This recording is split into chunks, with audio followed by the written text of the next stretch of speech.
Наша история начинается с необычной находки. В пещере в отдаленной части Тибета археологи обнаружили древние санскритские тексты, покрытые пылью и забытые временем. Эти тексты не просто религиозные писания, это технические руководства, описания машин, которые могут летать, маневрировать в небе и даже достигать других планет. Одно из этих руководств, Виманика Шастра или Вайманика Шастра, описывает технологии, которые звучат как научная фантастика. Но это только начало. Остановимся. Представьте себе древний храм в Индии, вершина которого как будто касается неба. Этот храм, как и многие другие, имеет что-то странное на своей вершине – Виману. Но это не просто символ, это воспоминание о времени, когда боги летали в небе на настоящих машинах. Машины, которые сегодня напомнили бы нам о НЛО, но тогда считались колесницами богов. Древность изобилует подобными историями о летательных аппаратах. Но у нас ведь есть более важные дела. Зачем им уделять внимание? Более важно, кто возьмет на себя оплату счета на столе. Итак, царь Соломон подарил своей возлюбленной савской царице летающую колесницу. Он одарил ее всеми богатствами, о которых она могла мечтать, и колесницей, которая летала в воздухе, которую он построил в соответствии с мудростью, которой Бог его одарил. Мы знаем, с какой скоростью передвигалась летающая колесница Соломона. Царь и все его воины, и все, кто ему подчинялся, полетели на колеснице, не зная ни боли, ни горя, ни голода, ни жажды, ни пота, ни усталости, и преодолели путь в 3 месяца за 1 день. Как они это сделали? Оставайтесь до конца эпизода, и я постараюсь вам рассказать. Одна идея. Вы помните Гаруду, величественная птица, на которой летает бог Вишну? А что, если Гаруда — это не просто мифическое существо, а на самом деле космический корабль? Можете ли представить этот корабль, взмывающий над землей, пока люди внизу наблюдают его с ужасом, некоторые с восхищением? Они не понимают, что это не просто птица, а технология из мира, который намного дальше их собственного. Итак, что это было? Были ли эти древние машины созданы людьми, или это были дары от существ из других миров? Это вопрос, который нас переносит в давние времена, где легенды и реальность сливаются. Истории на этом не заканчиваются. В Махабхарате и Рамаяне, 2 из древнейших и величайших эпосов Индии, Виманы — это не просто украшения, они — машины войны.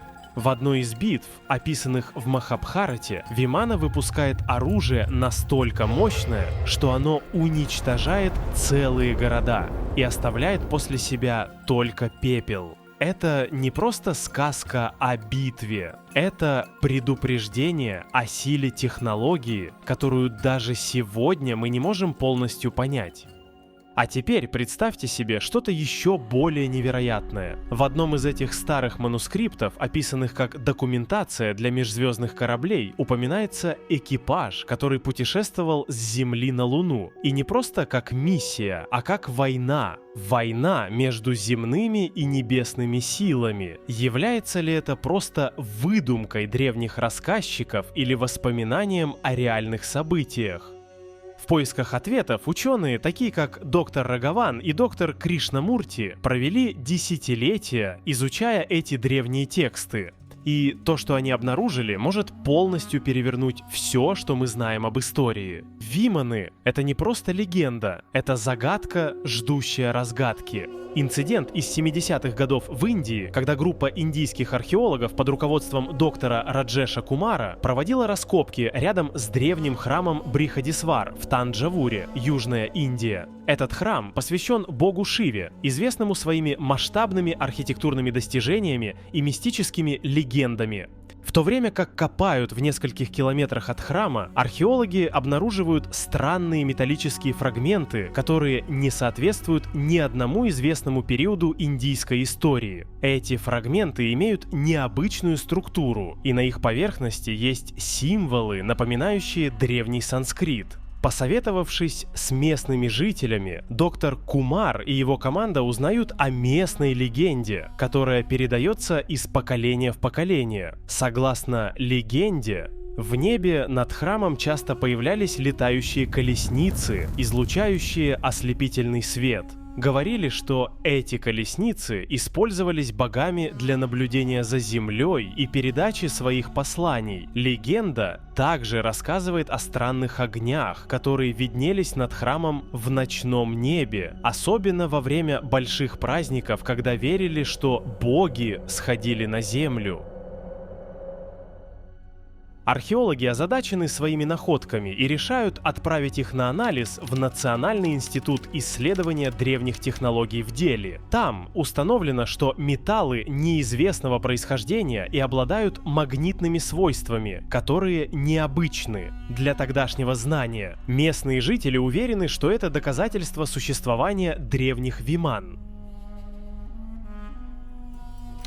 В 1982 году исследователь по имени Джонатан Карлсон, известный своими исследованиями древних культур, решил совершить необычное путешествие. Его целью было добраться до отдаленного монастыря, спрятанного высоко в Гималаях. Да, прямо как в сказках, куда лишь немногим удавалось попасть. После долгого и трудного путешествия Джонатан наконец прибыл в монастырь, где встретился с очень старым и мудрым монахом по имени Лама Тензин. Этот монах был хранителем древних рукописей, которые передавались из поколения в поколение и содержали знания, сохраненные через века. Джонатан был пленен рассказами Ламы Тензина о древних технологиях. Поэтому монах решил показать ему один из самых ценных текстов, хранящихся в монастыре. Этот текст был написан на древнем языке санскрит, и в нем рассказывалось о чем-то исключительном. Снова о виманах. Согласно рукописи, виманы были летающими машинами, управляемыми сверхчеловеческими существами, они были в состоянии путешествовать на огромные расстояния за короткое время, но и приносить людям знания и технологии из других миров. Джонатан был удивлен этим открытием. Он представлял, как эти сверхчеловеки прибыли на Землю на своих виманах, чтобы передать знания о земледелии, медицине и архитектуре древним цивилизациям. Согласно тексту, эти летающие машины могли двигаться с молниеносной скоростью и преодолевать любые препятствия. В 1968 году, во время своего путешествия по Ладакху, исследователь Анушка Сингх встречает старого жителя деревни Лех, который известен своими рассказами о прошлом. Старик, чье имя Норба, рассказывает историю, переданную от его деда. Согласно этой истории, более 100 лет назад жители Ладакха часто видели железных птиц, которые поднимались из гор и летали в небо. Эти птицы не были похожи ни на что, что люди знали. Они не издавали звука, кроме как когда взлетали на высокой скорости, оставляя за собой огненный след. Старец рассказывает, что по легенде эти птицы были отправлены богами, чтобы наблюдать за землей и защищать народ от злых сил. Он вспоминает, что его дед говорил, как когда-то видел одну из этих железных птиц, приземляющуюся рядом с одним из священных озер в регионе. Когда он приблизился, увидел, как из птицы вышли существа, которые не были похожи на людей, но носили одежды из света. Они взглянули на него. И затем они вернулись обратно в птицу, которая мгновенно взлетела в небо. Этот рассказ Норба становится одним из многих, поддерживающих веру в то, что виманы являются частью древней культуры и этого региона. В начале 20 века, когда мир стоит на пороге промышленной революции и научных открытий, одно из самых загадочных явлений происходит в отдаленных уголках Индии. Там, в тихих и отдаленных деревнях, где древние традиции и мистицизм все еще властвуют над умами людей, рождается история, которая потрясет научный мир и разожжет воображение многих. В 1918 году индийский ученый и духовный лидер пандит Суббарая Шастри, обычный человек, посвятивший свою жизнь изучению древних индийских текстов и философии. Но судьба имеет планы на него, которые далеко выходят за рамки обычной жизни ученого. В одну безлунную ночь, когда он глубоко медитирует в сердце своего ашрама, Шастри ощущает что-то необычное. Он начинает слышать голос, но это не обычный голос, а такой, который как будто приходит из другого времени и пространства. Так себе представим. Голос передает ему послания и знания, которые не записаны ни в одном известном тексте. Это его первый опыт ченнелинга. Феномен, который современная наука только начинает раскрывать. Ченнелинг – это явление, которое вполне возможно и вполне реально. Практикуется много лет и просто раньше называлось иначе. Но на самом деле это тот передатчик информации, это то состояние, которое действительно совсем буквально отпускаешься по каналу, и то, что проходит через тебя, выходит от имени. Данное событие, данный человек, данная личность, данное желаемое меняет. Голос, который представляет себя как древний мудрец Бхаратвадж, раскрывает перед ним тайны, которые были забыты временем. Согласно древним учениям, Бхарадваджа был мудрецом эпохи Вед, посвятившим свою жизнь исследованию небесных технологий, известных как виманы. Эти знания были скрыты, чтобы они не попали в руки тех, кто мог бы использовать их в разрушительных целях. В течение следующих нескольких лет Шастри продолжает принимать эти ченнелинговые послания, записывая все, что ему передано. Так рождается и текст, который позже станет известен как Виманика Шастра. Текст описывает в подробностях различные виды металлов, которые должны использоваться для строительства виман, а также сложные схемы привода, которые включают ртуть и магнитные поля, концепции, которые далеко превышают знания того времени. Кроме того, Вайманика Шастра или Виманика Шастра описывает технологии, которые позволяют виманам управляться с помощью силы и концентрации ума, и даже становиться невидимыми для врагов. Как возможно, чтобы человек из начала 20 века, не имея доступа к современным технологиям и научным знаниям, получил такие подробные и продвинутые знания? Век спустя текст Вайманика Шастра продолжает быть объектом интенсивных исследований и дебатов. Многие рассматривают его как доказательство существования утраченных технологий, которые превосходят наше понимание. В современном мире, где ченнелинг становится все более признанным методом для общения с другими сущностями, история Шастри напоминает нам, что информация из потенциала не ограничена только физическим миром. Она может приходить.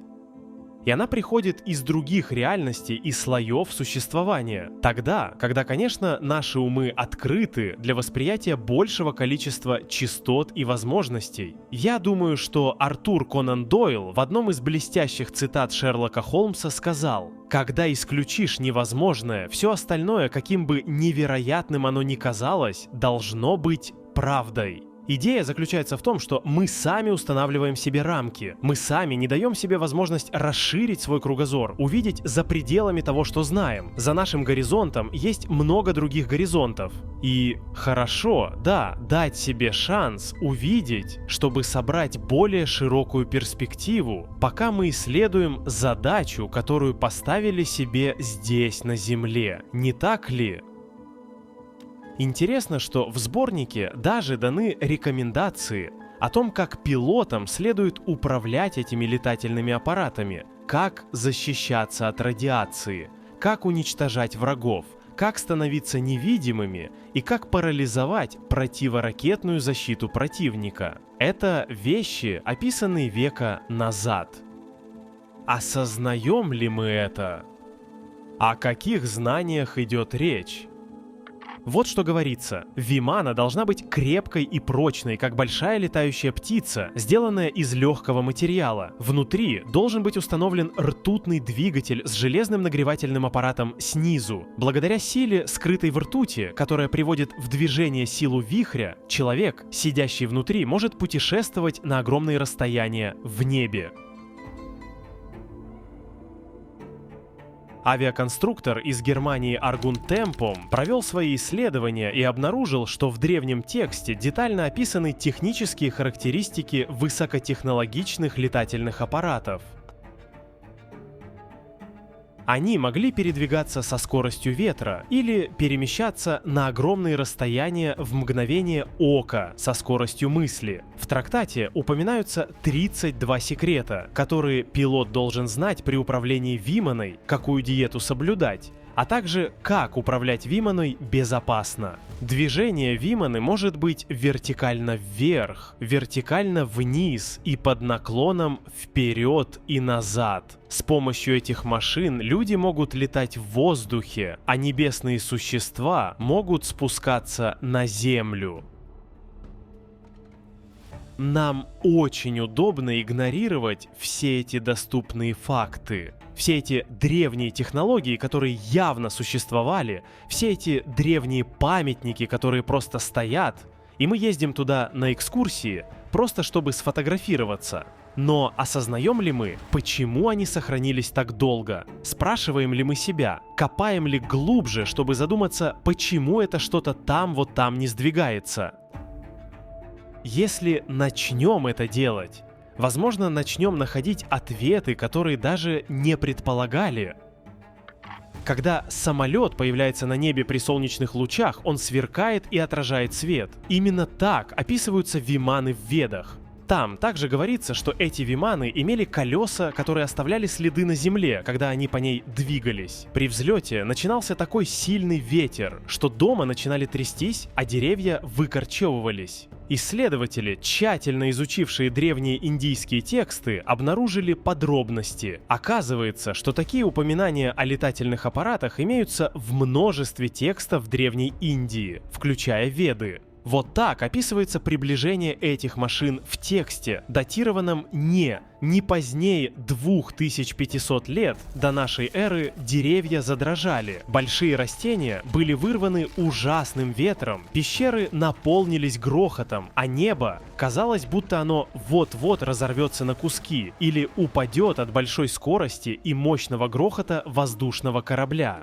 В 150 стихотворениях в нескольких древнеиндийских рукописях исследователи обнаружили упоминание об одной и той же вимане. Этот летательный аппарат треугольной формы имел 3 этажа, 2 крыла и 3 колеса, которые убирались даже во время полета. Виманой управляли 3 пилота, и она могла перевозить множество людей. Смотрите теперь известный самолет будущего, который был представлен в 2012 году как прототип НАСА. Треугольная форма и 3 шасси. Кажется, что американские конструкторы создали свой сверхсовременный самолет по чертежам из глубокой древности. Виманы должны быть оснащены зеркалами для съемки изображений, а также аппаратами для генерации дыма и пара, которые могут сделать Виману невидимой для врагов. Так называемая стелс-технология. Сейчас у нас она есть, мы о ней знаем, мы ее даже используем. Говорю, как человеческая цивилизация, не то чтобы я использую стелс-технологию, но это вещи, которые древние просто делали с размахом. В этом плане, когда говорим о научных открытиях, и в данном случае о человеке, который официально открыл эту стелс-технологию, у меня сейчас нет идей, привожу это только в качестве примера. Она действительно его открыла, переоткрыл, добавил, дополнил, развил дальше. Но действительно ли он ее открыл? В древних текстах также говорится, что виманы были созданы из жидкости, называемой мадхура-раса. После анализа этих описаний профессор Кант Желал пришел к выводу, что эта жидкость может быть сочетанием ртути и спиртовых смесей. Ученые начали исследовать формулы сплавов, описанные в древних книгах, и достигли удивительных результатов. В лаборатории удалось создать новые материалы на основе этих формул, которые показали невероятные свойства. В 1991 году эти сплавы прошли испытания и оказались подходящими для современной авиации и космической техники. В 1992 году газета «Индия Экспресс» опубликовала статью, в которой утверждалось, что Виманика Шастра на самом деле является руководством по созданию суперсплав, которые могут использоваться в авиации будущего. Описанные виманы имели различные формы, от цилиндров с окнами до дисков, похожих на летающие тарелки, и машин, подобных современным самолетам и вертолетам. Научный мир был шокирован. Действительно ли древние индийцы знали, как строить летающие машины? Чтобы понять, западные ученые начали изучать эти старинные тексты. В одном университете в Калифорнии они провели тесты с металлами, и оказалось, что эти металлы могут поглощать много света лазеров и не ржавеют легко. Это было исключительное открытие. Возможно ли, что древние цивилизации обладали технологиями, которые мы сегодня едва начинаем понимать? Естественно, до каких пор мы будем задавать вопросы, ответы на которые более чем ясны и естественны, и нормальны. Это нормально, люди, это естественно. Мы делаем это скрытно, мы делаем это мистически, мы делаем это неизвестным. Это доступная информация. Почему эти знания, которые сохранились через века, не преподаются в школах? Вот интересный вопрос. Если бы мы их изучали, то действительно узнали бы больше о том, что действительно происходило в истории нашей планеты. Используя легкие металлы, такие как сумака и сандала для внешней оболочки виманы, эти металлы обладают необычными свойствами, которые могут поглощать и излучать свет, таким образом защищая виману от яркого солнечного света и тепла. С 1926 года связи между нацистами и тибетскими общинами в Германии усилились. В Берлине и Мюнхене были созданы колонии из тибетцев и индийцев, последователей религии Бон, включая сторонников Зеленого Ордена. Эти группы установили тесные связи с немецким обществом Туле как часть тибетских лам. Даже присоединились в качестве добровольцев к армии Третьего рейха. Именно так. Первая экспедиция нацистского общества Анненербе в Тибет мало известна, но все же вполне реальна. В 1930 году агент СС Вильгельм Байер организовал экспедицию в тибетскую долину Кулу. Согласно индийцу по имени Раджа, там находился загадочный подземный город и священная книга с ответами на происхождение жизни и мира. Спустя 4 года поисков Байер вернулся с деревянным сундуком, содержащим древние санскритские рукописи. Они описывали, как 20-30 тысяч лет назад инопланетные существа создали человека и содержали информацию о летательных аппаратах, называемых и описываемых как виманы. Некоторые исследователи считают, что Третий рейх использовал эти знания для постройки своих летающих дисков. Сила ума может использоваться для управления движением виманы. Мудрец, который овладел этой силой, может направлять летательный аппарат только с помощью мысли. Это потому, что сами виманы являются мыслящими структурами, и если мы можем связаться с правильным образом и адаптированным способом с ними, нам на практике не нужен контрольный и командный центр, чтобы навигировать все устройство. Это не совсем точная ссылка и пример, который приходит мне на ум, но если вы помните в фильме «Аватар», и в первой, и во второй части, там сами, как динозавры и животные, обитающие в их мире, они очень похожи на лемурию, между прочим. Они садятся на большую птицу, так назовем ее, и просто соединяют свой хвост с есть место на самой птице. Соединяются, и они становятся единым целым. Что он думает? Что он думает? героя, то делает и птица. Куда он повернет, туда поворачивает и она. Если он засомневается и забеспокоится, она тоже беспокоится, начинает дрожать и терять стабильность. Также и виманы, когда их управляет мастер.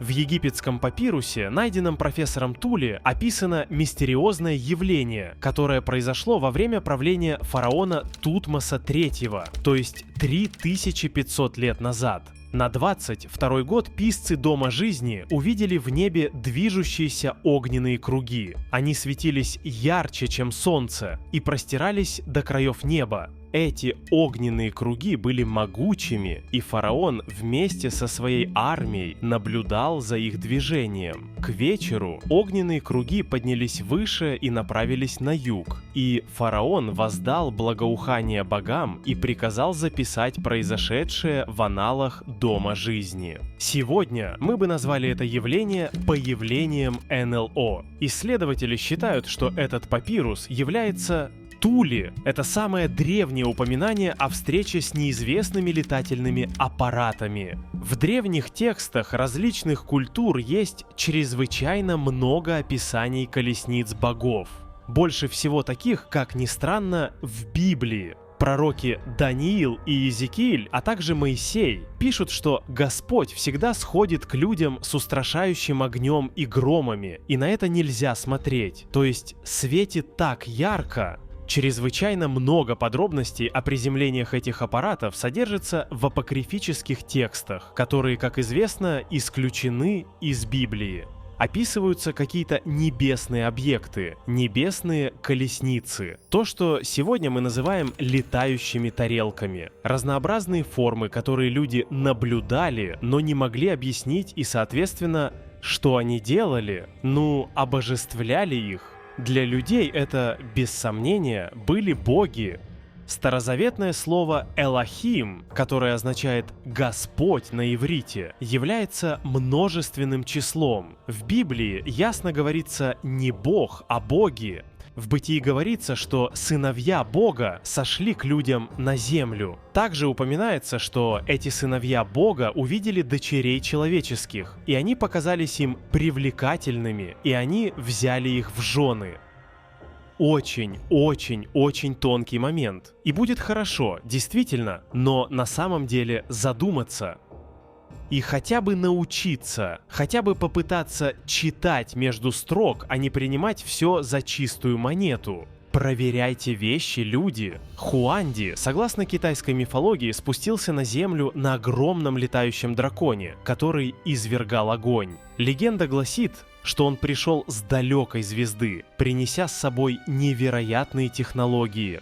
Он использовал странные треножники, которые могли передвигаться сквозь время и пространство. А если бы только Китай? А в Японии существуют загадочные артефакты, керамические фигуры, которые выглядят как древние космонавты с большими очками на лицах. Подобные мистерии встречаются в Южной Америке. В Гватемале изображены существа с шлемами и резервуарами, которые напоминают современных астронавтов.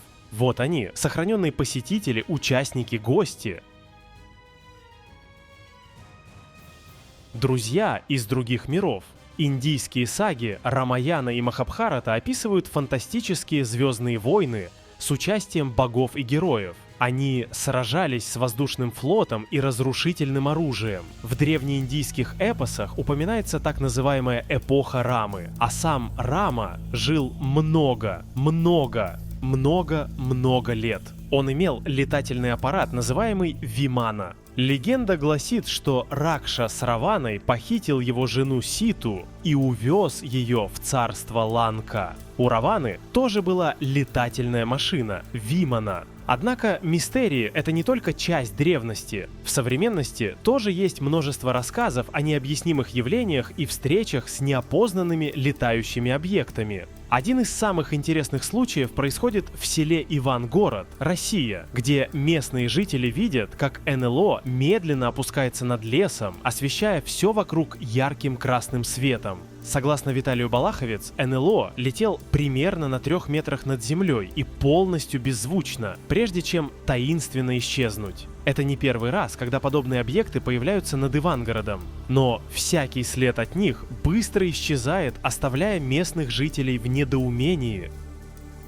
Еще один впечатляющий случай приходит из Карелии, где Валерий Чемоханенко рассказывает о встрече с НЛО, когда он ловил рыбу на озере в белые ночи. Вдруг Валерий испытал сильный страх и увидел металлический аппарат в форме яблока, сопровождаемый 2 существами. Один из них поднял руку в знак приветствия, прежде чем снова подняться на аппарат, который затем медленно исчез в ночи. На самом деле правда в том, что такие летательные аппараты постоянно летят по небу. Их так много, что мы вообще даже не можем это все воспринять. Однако есть другая деталь.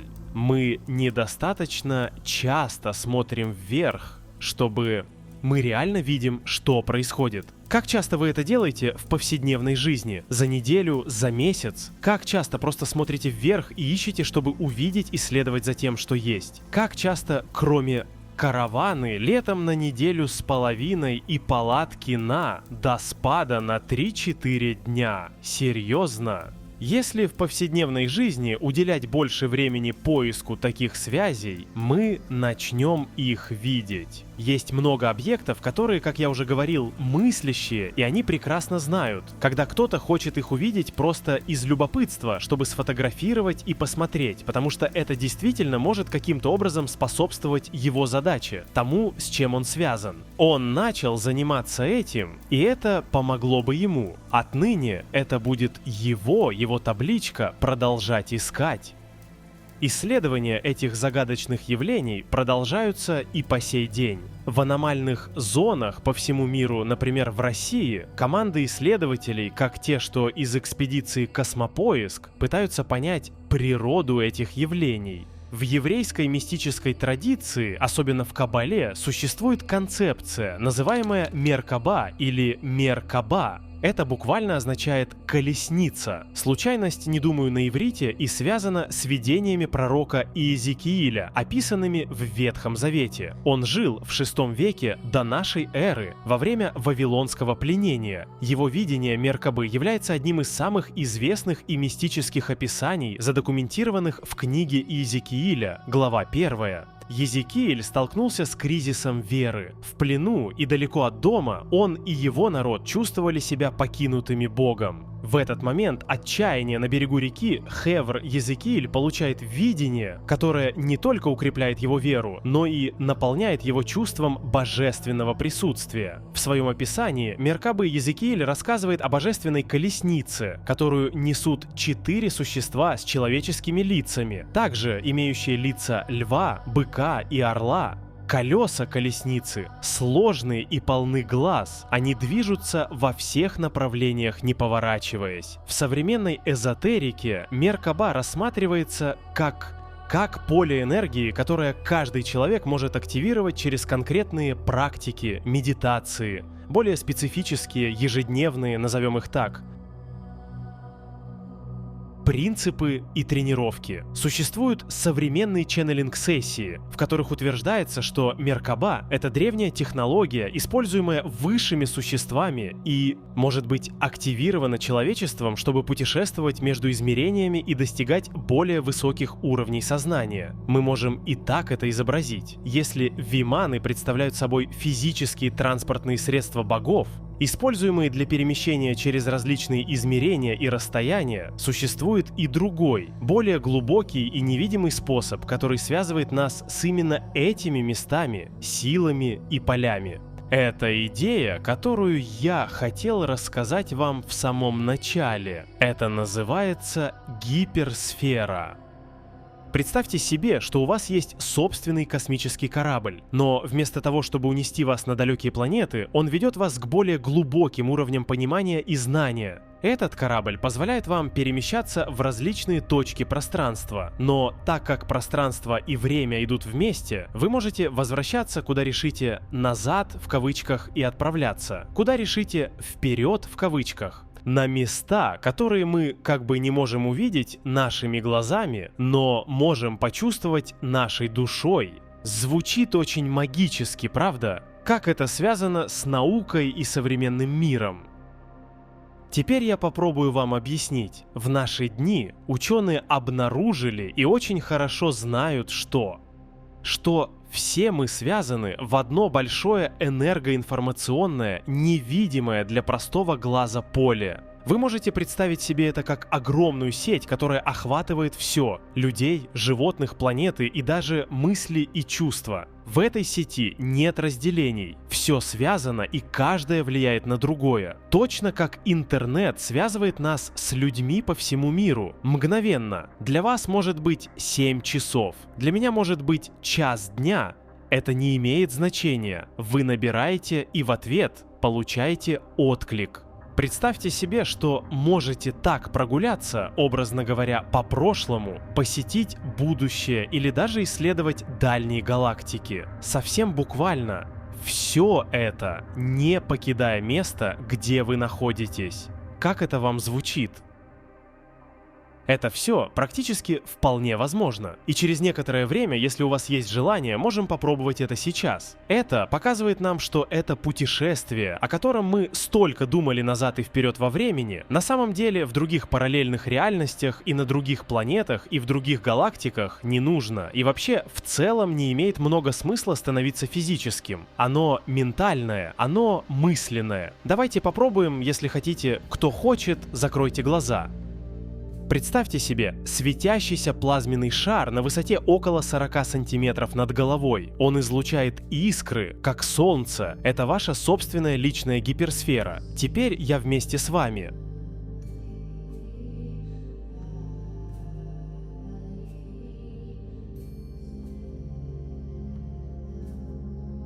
Пожелаем, чтобы эта ваша собственная личная гиперсфера растянулась.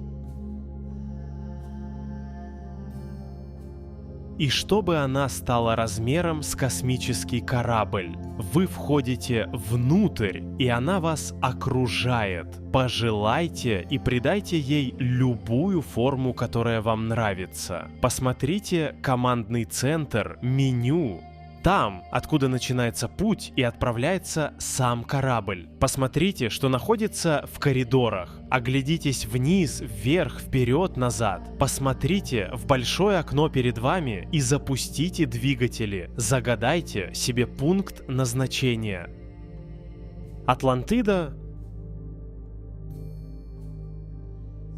В момент, когда вы прибываете, пожелайте выйти из вашего корабля и вашей гиперсферы. Медленно и постепенно выходите. Можете заметить, что в момент, когда вы вытянете руки и ноги наружу, они принимают другую форму. Они становятся другими. Не беспокойтесь, это не должно вас пугать. Там вы были другими и с немного другой задачей. Выйдите, оглядитесь. Найдите воду или зеркало, чтобы увидеть, как вы выглядите. Кто вокруг вас? Где именно вы находитесь на планете Земля в те времена? Как выглядит Атлантида? Какие люди там? А есть ли кто-то, кроме людей? Что происходит в небе? Что происходит на Земле? Теперь вернитесь снова в вашу гиперсферу. Войдите и задайте пункт назначения. YouTube. Эпизод о тайнах Виман в канале Чока. Вернитесь здесь и сейчас. Когда будете готовы, можете открыть глаза.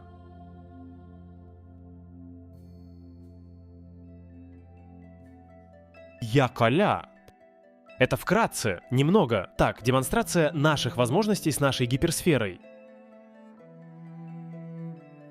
Сама гиперсфера, она растягивает. Каждый из вас растягивает свое собственное пространство, время, не только пространство и время. Следовательно, все, что связано с пространством и временем, она этим владеет и собирает и располагает им. Так что вперед, назад, теперь. Можете перемещаться и видеть множество событий, как они произошли в очень близких к нынешней реальности, и так знакомиться с деталями, которые интересны и вызывают любопытство. Это захватывающе, особенно в начале, когда человек не верит или никогда не пробовал. Затем, однако, наступает и более важная часть. Когда проходит забава, так сказать, это всегда очень-очень весело и с большим волнением, но когда мы находим что-то большее, чем просто развлекаться ради самих себя или просто плавать в пространстве, как часто выражаемся, идея в том, что мир намного больше и обширнее, чем мы можем себе представить.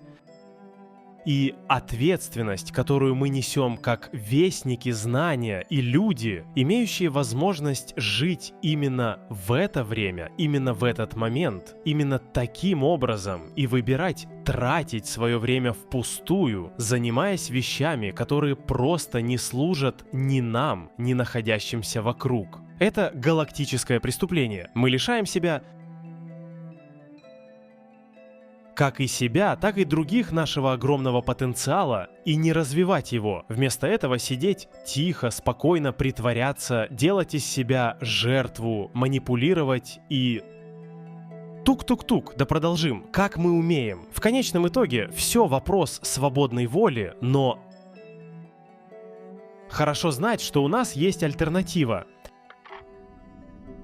Виманы — это древние летательные аппараты, машины, которые служили богам для путешествий по Вселенной. Но гиперсфера — это то, что каждый из нас может использовать, чтобы путешествовать не телом, а как энергия, которой мы, по сути, являемся. Этот невидимый энергетический пузырь — наше личное средство для путешествия, как мы видели. Он позволяет нам перемещаться между мирами, открывать новые тайны и расширять свое собственное сознание. Древние мудрецы хорошо знали эти знания и оставили их нам, чтобы мы могли вновь их открыть и понять, что не только машины могут перенести нас в далекие места, но и мы сами обладаем этой силой глубоко внутри нас.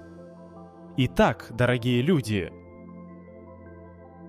путешествие продолжается. Куда ваша гиперсфера приведет вас в следующий раз? Давайте проверим. Это вопрос, на который только вы можете ответить, потому что каждое приключение начинается с первого шага, сделанного вами. За легендами о богах, ангелах и демонах и их битвах на небесах скрыта история древних галактических конфликтов, которые сформировали судьбу нашей планеты и даже человечества. Виманы, которые сегодня рассматривали как древние летательные аппараты, возможно, со следами от более масштабных событий, разыгравшихся на большом межзвездном фронте. Поклон и спасибо!